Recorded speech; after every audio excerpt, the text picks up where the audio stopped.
to the NFC comes through Lambeau. Leaping right in the end zone. Touchdown, Green Bay. Left side intercepted. Touchdown. Sensational throw and catch. Heading south. Certainly feels good to be the number one seed, but we also know that it does not guarantee anything. What a tackle! Davante's got it.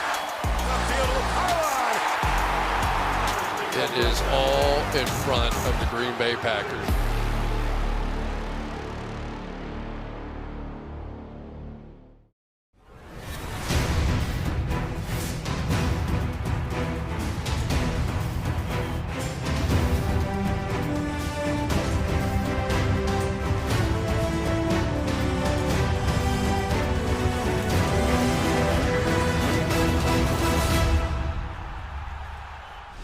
Hello, everyone, and welcome to Total Packers with Matt LaFleur.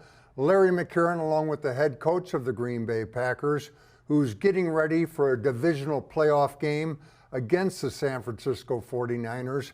And Matt, during your tenure, it'll be the 5th time you've played the Niners, but the first time at Lambeau Field. What a refreshing change of pace. Oh, you said it. I mean, it was getting pretty old going out there every year, Larry. Sometimes twice a year. So it's going to be good to get them in Lambeau. Regardless, we're going to have to play our A game. This is a very tough physical football team, a team that's, been on a hot streak. And they look very, very similar to the team that went to the Super Bowl a couple years ago. Now, Matt, when you played them in week 3 and beat them in the final seconds in rather dramatic fashion, that was the start of a 4-game losing streak for the 49ers.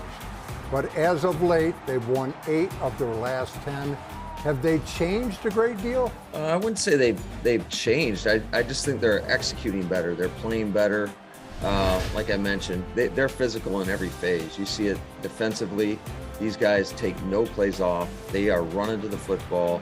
They will hit you, obviously led by Bosa and Armstead and Fred Warner. But they're a great tackling group. Then you look at them offensively and they've got a lot of playmakers. Again, they're very physical. They come running off the ball. Trent Williams, as good as it gets up front. They got Lake and Tomlinson. Obviously, everybody knows about Debo and the physical presence he brings, but Kyle Juszczyk and George Kittle, he's not a bad tight end either. Matt, tell us more about Debo Samuel. What are they doing with him? Is he kind of a wide receiver, running back hybrid now? What's going on with that? They're doing everything with him. They give him the ball in the backfield. They split him out. They throw him the football. There's not much this guy can't do. He just is a football player in the truest sense of the word. Hopefully we don't see him out there at corner or safety. Matt, as we mentioned earlier, your 5th game against the 49ers, does that familiarity factor just kind of cancel each other out? Is it any kind of a factor at all? Oh, I think absolutely it's a factor that our players know their players, but their players know our players. So whoever can channel that the best and use it to their advantage is going to have a leg up on the competition. Matt, getting a lot of guys who were hurt back practicing, those guys assimilating them into the schemes, into the personnel groups. The guys being back is one thing, getting them incorporated is another. How's the incorporation part of it going? Well, we really took advantage of last week, and we had 3 practices on Wednesday, Thursday, and Friday. They were not very long practices, but I felt like they were pretty efficient. I thought our guys did a great job of just kind of reacclimating them into the practice routine, getting them back into whatever phase they may be in. And definitely it's going to give us hopefully a big boost, which we'll need, playing against a great San Francisco 49er team. Matt, even during the bye week, much to my dismay, you practiced outside. Obviously, you feel very strongly about working out in the elements. Could you talk about that a little bit? You look at the previous week and we played in Detroit and we used all those practices that week. We stayed indoors. So I thought it was important to get reacclimated with the frigid temperatures. It was pretty chilly last week, and but hopefully it'll be just as cold this week. Thank you, Matt. Coming up, Packer offensive tackle extraordinaire David Bakhtiari. Don't go away.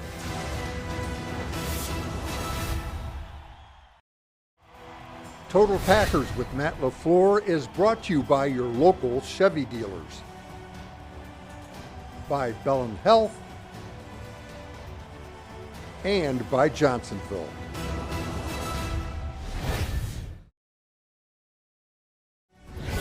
Welcome back. This one-on-one is brought to you by Pothole Frozen Pizza from Quick Trip. Welcome back. We are joined now by Packers left tackle David Bakhtiari. David, when you come back, it's a little different. You got to be David Bakhtiari All-Pro. You got to be David the Dominator. Like when you're in a situation like you were in, do you feel any of that kind of pressure? A little bit. I understand the side that you're coming from. For me, I want to be me, play my brand of football, and be who I am. And that's someone that leaves it all out there on the field. That's technically sound. And come that next morning, I'm extremely sore and extremely fatigued. And that's how I like to play football. Going forward, do you find yourself appreciating the game more, appreciating your teammates more, that kind of stuff? Absolutely.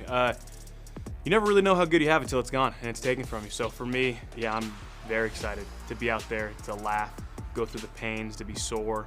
I always tell guys I used to be envious looking over at the country club guys that aren't able to practice, and they're doing sit-ups and drinking water.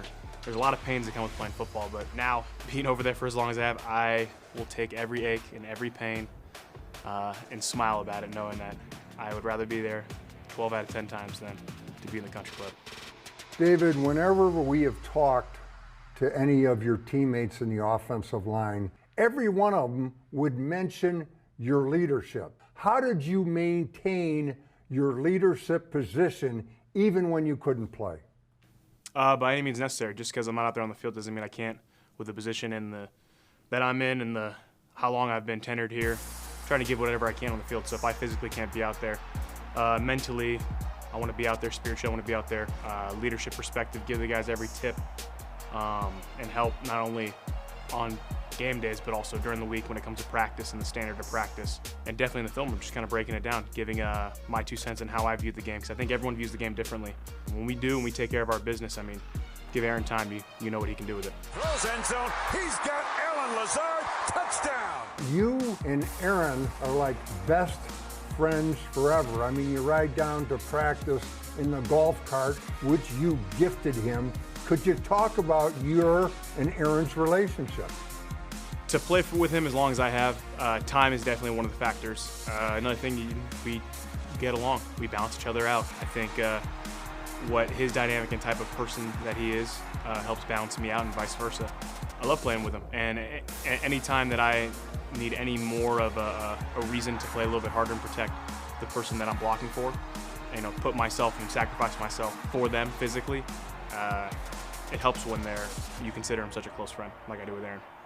David, the cold weather, the Lambeau Field frozen tundra mystique. Does David Bakhtiari personally enjoy a home field advantage? Without question. First and foremost, you get to play in front of your fans. That's essentially having a 12th man on the field. I think that's something that I want fans to understand and appreciate. You are an extra player for us. The louder you are on defense is a critical part to our team and how we play. And speaking from an offensive perspective, I've played in enough away games. The louder you are, and particularly from a left tackle, the harder it is for you to get off on the ball. And anytime you are behind against a guy like Preston or Zadarius or Rashawn, that is extremely tough. Not to mention, I know from a quarterback perspective, the ability to not communicate is frustrating and it's tough. And the louder you are throughout a whole game, I mean, you could impact, as little as 2 to 6, 8 plays. But those 2 to 6, 8 plays, you have no idea the compounding effect for the course of a game. So I love playing, on our field. I love the cold weather. But on top of all that, being in front of our fans, not only what they can bring to us, but what we can give them is a victory in the playoffs. I think is something special. I think everyone enjoys a playoff win, always a little bit more.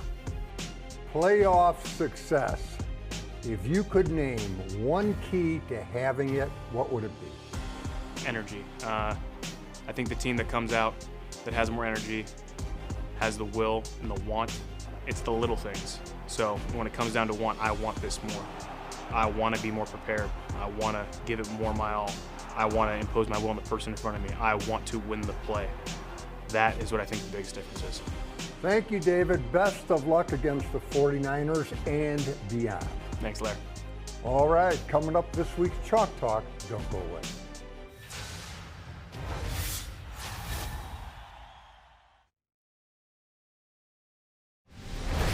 Welcome back. The divisional playoff stage is set with 4 big matchups this weekend. The 1 seeds kick off action Saturday with the Titans hosting the Bengals and the Packers welcoming the Niners to Lambeau Field. On Sunday, it's Rams, Bucks, and Bills, Chiefs as we continue to narrow down the field on our way to Super Bowl 56. This week's Chalk Talk is brought to you by Network Health. One of the keys for the Packers against the 49ers will be containing first-time All-Pro Deebo Samuel. And if the game back in Week 3 is any indication, they've been there and done that. Here's Samuel, and he's going to go in motion and get the handoff from Jimmy Garoppolo. Now let's see how the Packers are reacting. Preston Smith, he's taking on 2 and setting a pretty tough edge. Inside of that, we have Chris Barnes, beating a blocker to a spot and then beating him, period. And then we have Jair Alexander, who's never bashful about getting his nose into the rough stuff. You add it all up, and the Packers are stopping Deebo Samuel for no gain. Next, it'll be Samuel going in motion again, but Devondre Campbell beats him to it. I don't know if that's preparation, anticipation, or just instincts, but I do know it really screwed up the 49ers. They do not get a blocker on the Packers' leading tackler. And Devondre takes full advantage and holds Samuel to a gain of just 1. Samuel calls himself a wide back, a wide receiver who can play running back, and this time he's taking the pitch and going off right tackle. Now, rule 1 in Joe Barry's defense is to kill blocks. Let's check out Preston Smith. He's killing the block by George Kittle right there. He can't quite seal the deal, but he certainly disrupts it. Then Devondre Campbell almost misses, but not quite. And here is the key point. Look at this. 1, 2, 3, 4, 5 Packers in the neighborhood. When you have that many hats around the football, it's going to end well for the defense. The 49ers use a lot of motion, but this time it's not Samuel. He's up here, and he's going to try to beat Jair Alexander with a quick hitch. Jair just blows the thing up. As a matter of fact, the Packers broke up a total of 4 passes that were thrown at Samuel. Do not get me wrong. The guy is a heck of a football player. Over 1,700 total yards from scrimmage. 14 touchdowns. But in Week 3 against the Packers, he had 7 touches for 52 yards and no touchdowns. And that's what containing Deebo Samuel looks like.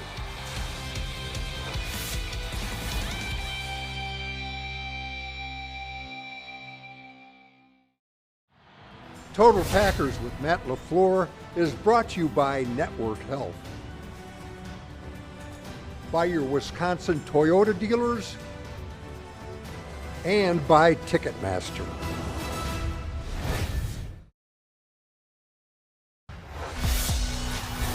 Welcome back.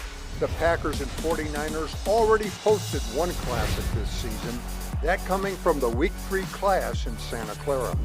Garoppolo fires the middle, got used, check, breaks the tackle to the 5, to the end zone, touchdown. That touchdown put the Niners ahead for the first time after previously trailing by 17 points. But 37 seconds proved to be more than enough time for some last-minute heroics. Aaron Rodgers and Davante Adams hooked up for 42 yards on the final drive, and Mason Crosby delivered from 51. Good! It is good! It is good! Walk-off field goal to win it for the Packers. The stakes will be much higher this Saturday but nothing new to these two teams. This will be their 9th head-to-head matchup in the playoffs and first one at Lambeau since the 2013 season. It's 4 up, 4 down for the Packers against their longtime rival, with this year's rubber match granting an NFC Championship berth to the victor. As far as this year's numbers go, we have a fairly even matchup right across the board.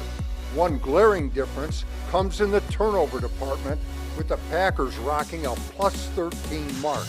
Aaron Rodgers now has 7 straight games with multiple touchdowns and 0 interceptions, the second longest streak in league history.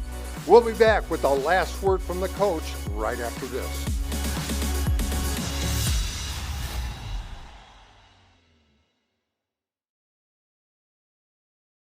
Hey everyone, this is Aaron Jones. You know I'm always rocking a winning smile. Now thanks to Invisalign and the Packers, I'm about to share a smile with a lucky fan. My name is Cassie. I have lived in Green Bay for about 3 years now. I am a nurse in a local emergency department. Hey, what's up? This is Aaron Jones. How are you guys doing? Aaron, how's it going? Well, I'm here today to let you know, Cassie, that you have won the contest, and you'll be receiving free Invisalign treatment from a local dentist. So thank you guys for your support, and I hope you enjoy your winning smile. A smile can just change somebody's day. It could do a lot for somebody, and you not even know it. I hope you enjoy it. Well, thank you very much. Thank we you. really appreciate that.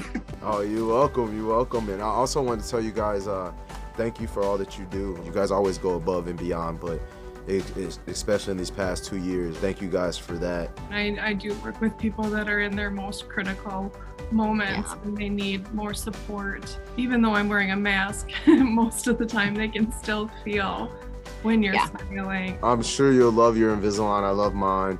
Well, thank you. Good luck in the postseason. Go Pack, go. Thank you. Go Pack, go. The Last Word with Matt LaFleur is brought to you by Construction Business Group and Wisconsin Operating Engineers. Welcome back. Time for the last word from the coach and Matt. During your tenure in Green Bay, as we talked about earlier, this is your 5th playoff game overall. Is there any biggest lesson you've learned along the way?